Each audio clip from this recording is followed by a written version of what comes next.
Don't watch that. Watch this.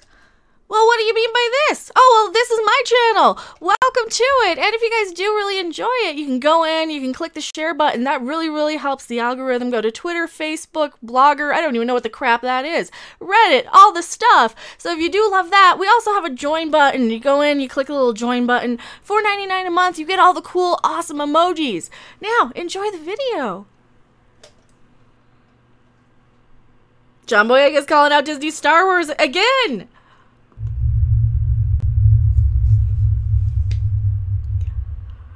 My intro crept up on me, but that's okay. We'll do it live. It's also 1,000,000 degrees in here, so I have the fan running. Hello, everyone. I am still Becca Random 42. Still the one, still the only, still your favorite YouTube consumer advocate, Harpy. And we are talking today about John Boyega again. He keeps calling out Disney Star Wars. Which article? I like this article better. I'm so sorry. I like the way this one is laid out just a smidgen better. So we got a Daily Mail one, and also shout out to Bounding Into Comics. They also covered this here. John Boyega blasts Disney after diverse cast members were pushed to the side in the Disney Star Wars sequels. I don't know if I can say this M word here anymore on YouTube. Thanks so much. This is exactly the type of thing that we've been saying for years. Every time when they say, oh, you just don't like Disney Star Wars because you don't like women, or you don't like people of other ethnicities, right? They keep saying that time and time again. And what do we say? What do all of us say? What did you do to Finn? Why did you take this character that could have been a Stormtrooper turned Jedi? You had everything laid out for you. Here's where I start. Here's where I need the riding crop. Here's where I need all of this. And you know what? I think what else we need? We might need, and I did not even, we might need this. The theme music on this one. Because seriously, Disney.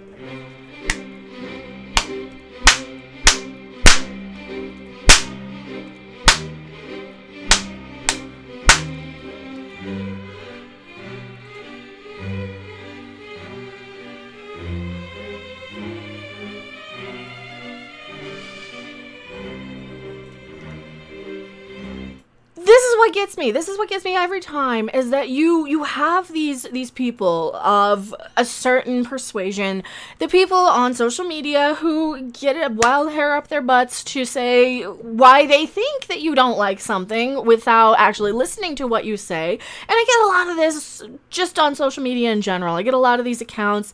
Some of them are marketing accounts. Some of them are very, very gullible following marketing account sort of people who don't understand our actual issues with things. They recite back the same corporate excuses, right? Disney wanted to smooth the investors over by saying, oh, no, the fans are just toxic. The fans are just this, they're that, and they're phobic, and they don't like people of color or women or whatever.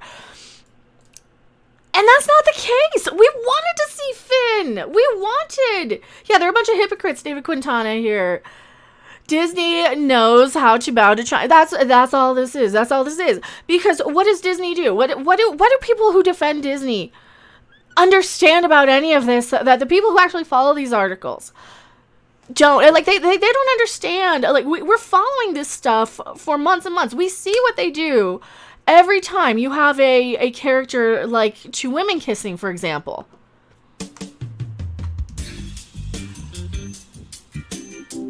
Now, that's not the one used in Star Wars, but that's the one from Star Trek, so close enough, right? And it's a little bit more aesthetically appealing to see these two ladies make out, basically, than the just shoehorned in, just for representation, just so you can get an article sort of thing. Now I can't speak from, like, the people of color persuasion, but I can from the alphabet community sort of thing. And every time we see this, characters that China might not approve of get cut out or toned down. And the people who defend these sort of films, the people who defend Disney tooth and nail, don't understand. We don't have an issue with the people on screen. We have an issue with the people making these things. We have an issue with the people who are so phony and so hypocritical and so full of crap that they do this to these characters. You had a good character. You had the chance to have a good character. And what do? Nothing. And then you blame us for it. We didn't write this. We didn't have anything to do with this other than say, hey, that's a cool character. What's up? And they don't understand that. In a recent interview with GQ, his first since Rise of Skywalker premiered in theaters, Boyega took issue with how Disney sought to bring out a black character. Quote, we're quoting him, bring out a black character, market them to be much more important in the franchise than they are, and then have them pushed aside. Yeah, we said so too. We've been saying this for years, especially once we start getting the accusations. There's no other way to put it. These accusations that are absolutely not true. They're absolutely not true. How awesome would it have been as the Ark? How awesome would it have been if Phasma actually knew him? Like, what if Phasma had trained him to be a stormtrooper, right? And actually knew who he was instead of he was like some janitor just because yuck comic relief, right? How awesome would it have been if he was like the top stormtrooper, but he had his own independent thought and he's like, I don't approve of this. Oh, and then they made the stormtroopers even more sad by making it so that they were just people snatched up when they were young, when they were children. It's just so infuriating. It's frustrating. It's terrible. Boyega then stated that Disney knew what to do with Daisy Ridley. You know what to do with Adam Driver. You knew what to do with these other people. But when it came to Kelly Marie Tran and when it came to John Boyega, F all. He says he has a point. He has a point because we were also complaining. What purpose Rose Tico does other than be a token diversity checkbox of, hey, we can get a virtue point. We can get a little checkbox on our Wokemon check card because we have a woman who looks like this and a guy who looks like that, and we have a kiss and we have a this and a that and everything else. They're a Pod Hunter, £2 super chat. Bob Iger looks like Kevin Spacey. And thank you so much. I really, really appreciate it. We'll jiggle after the clip part because I'm yelling. It appears Boyega's entire involvement with the Star Wars franchise left a sour taste in his mouth. The actor refused to say that it was a great experience.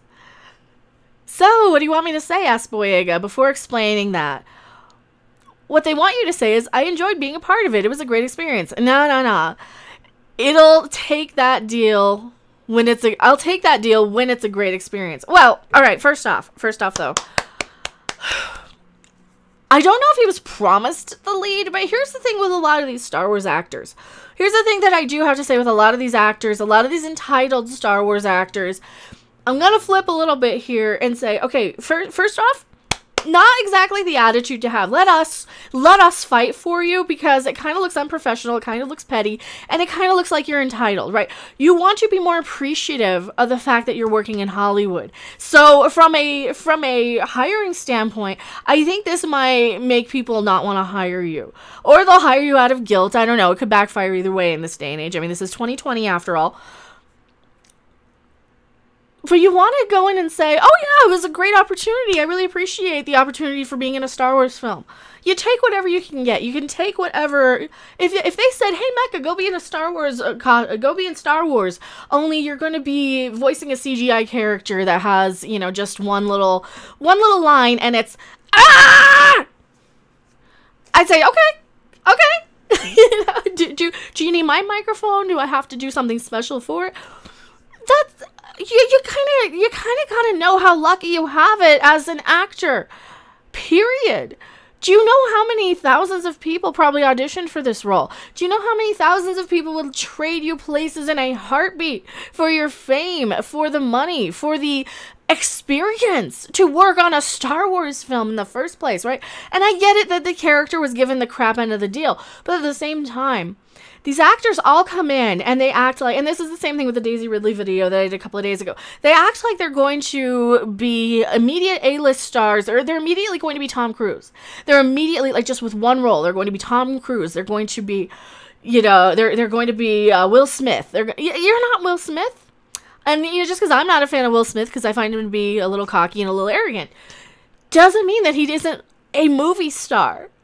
Some people are movie stars. Some people are, the friend of the movie star on the side. And it really sucks that they did him dirty like that. It really, really, really sucks. And I'm 100% upset that they're marketing these films as something that they're not. They're marketing these films as, oh, well, they're inclusive and they have this representation and they have all these things. And you get in there and they're just tokenizing people again. And this is exactly what I've been complaining about with Star Trek, especially in the alphabet community. And this is exactly the same type of thing I see see every time we hear the excuse from the media and the studios that we're just toxic fans who don't like characters of, you know, different ethnicities or alphabet persuasions, as it were. I get tired of it. What else are you guys saying? Who has creative control of Star Wars? The Lucasfilm Story Group, created by Kathleen Kennedy, oversees all aspects of creativity and storytelling within the Star Wars universe. Absolutely, the Cell 111 says. You're absolutely right. Marion, let's see, what do you say? It would have been a better story if Finn was the last Jedi at the end, coming from that background and ending up on the good side. That would have been such a better, interesting story. But no, we just got another brunette white girl with a British accent, just like all the rest. Gee, we already have a few of those, and it gets a little tiresome. It does. And I get it that they're there for cosplay purposes only, and they're there just to fill the quotas. And so these girls can see themselves on screen. I get that. But at the same time, we need something a little deeper. We need something a little better than that. Shelby MD says, the idea of a Stormtrooper Jedi was awesome, and as a person of color, I really connected with Finn, but instead they gave us a generic white chick number 12. That's the other thing. That's the problem that I have with it. It's like, I don't see myself in that. I'm not an 80-pound white woman who looks exactly like that's... I'm not this. I don't see myself like that. I look a little different. I act a little different. I'm not a carbon copy cookie cutter. Like, these girls didn't even do anything other than pull their hair back. These girls didn't even do anything other than pull their hair back from their face. They didn't, like, you don't have to. You don't have to even dye your hair just to be a generic chick with these $20 Target costumes and Ugg boots. They probably paid more for the boots, to be perfectly honest. They probably paid more for the boots than anything else in their costumes. And this is from a few years ago on one of their, I think, premiere nights or convention circuits or something. But at the same time, like, yeah, they just give us the same character over and over again, and it gets old. Furthermore, Boyega spoke out against the fact that his role was constantly minimized by the discussions of his race, saying that he was the only cast member who had their own unique experiences of the franchise based on their race. It makes you angry with a process like that, Boyega stated. It makes you much more militant. It changes you because you realize I've got given this opportunity, but I'm in an industry that wasn't even ready for me. Quote.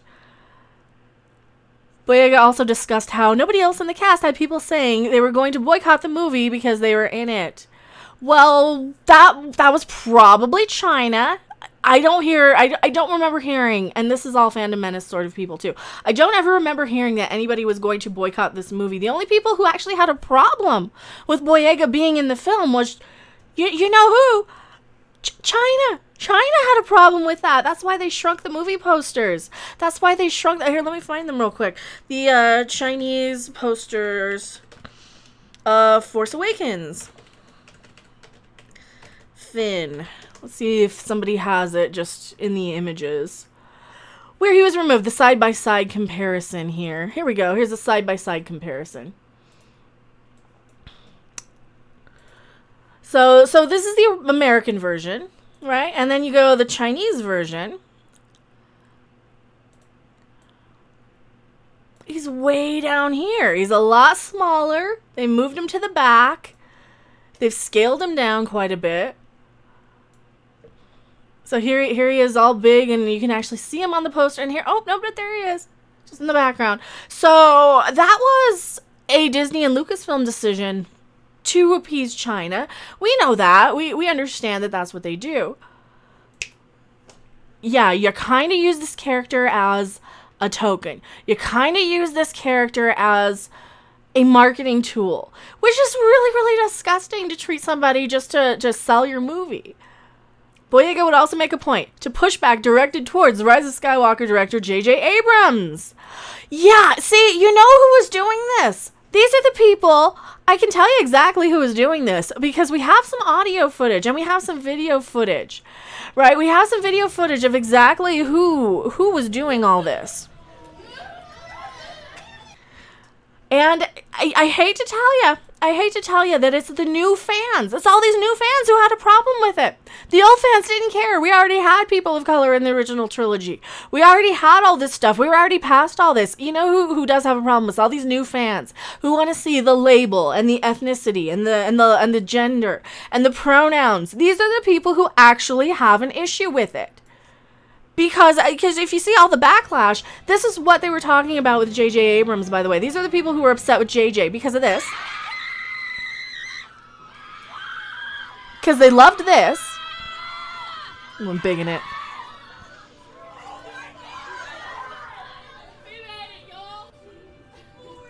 And then they're upset, right? So they've waited for 4 years and they're like, oh, we won, because they were trying to get this romance in there. They didn't care about anything else. They can sit there and say all of their hateful stuff all day. They cared about the romance. And then what happened when they killed off Ben at the end?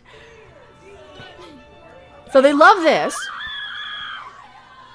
We won.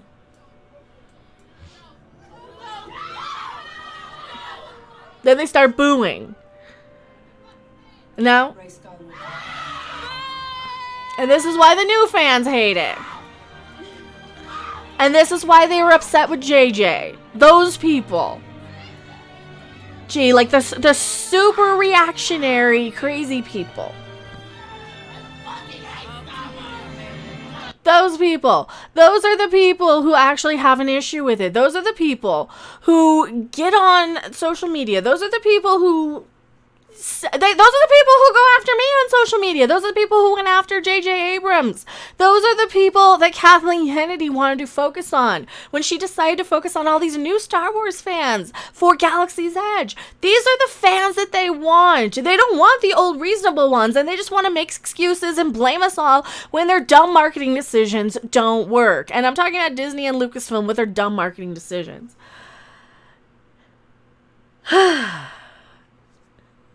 You would hate to watch movies in those cinemas. I would too. I would too. I don't think I have anything more to say about this. I think I'm going to go back to my live chat. Don't you guys go anywhere. I will clip this down and I will see you on the next video live stream or back in the chat. Don't go anywhere.